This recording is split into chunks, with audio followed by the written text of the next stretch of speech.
Bonjour à tous. Est-ce que vous appréhendez un peu la partie 1 du TOEIC, celle avec les photos et pour chaque photo les réponses A, B, C et D?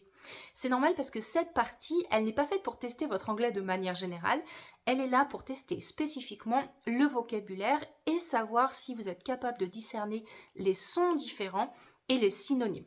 Aujourd'hui, je vous donne ma méthode en 3 étapes, celle que j'applique depuis plus de 13 ans pour analyser ces photos et réussir à 100% de la partie 1. La première étape, c'est de déjouer le premier piège.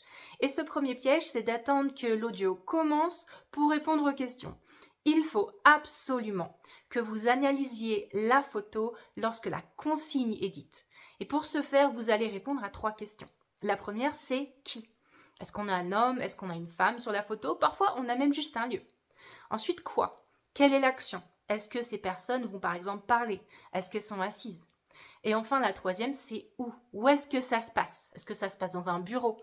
Est-ce que ça se passe dans un parc? Et faire cette analyse, ça vous prépare à 80% en fait du travail et de la réussite de la partie 1. La deuxième étape, c'est d'éviter 3 pièges principaux. Le premier, ce sont les sons similaires.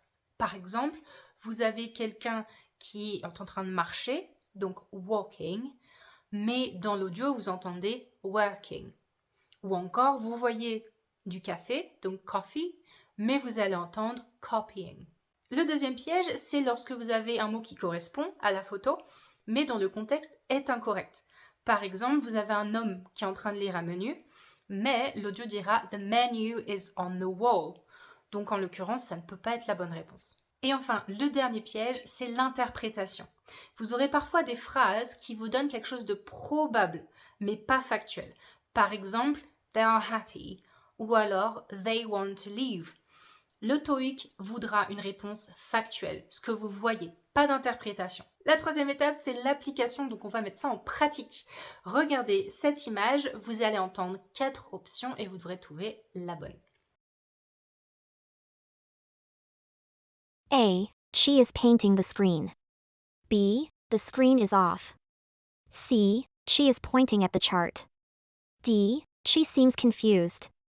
La réponse A, c'était donc le premier piège où on jouait sur le son similaire de painting et pointing. La réponse B, the screen is off, était également un piège puisque certes nous avons le bon mot, mais le contexte est incorrect. La réponse C est la bonne réponse puisque en l'occurrence c'est factuel, il n'y a pas d'hypothèse. La réponse D, she seems confused, est incorrecte puisque en l'occurrence c'est une hypothèse, donc mauvaise réponse. Et voilà, la clé pour la partie 1, c'est donc l'élimination. Si cette vidéo vous a aidé, c'est le moment de vous abonner et d'activer la cloche. Lundi prochain, on attaque la partie 2. Et d'ailleurs, si vous voulez d'autres astuces TOEIC rapides, je suis également sur TikTok et Instagram.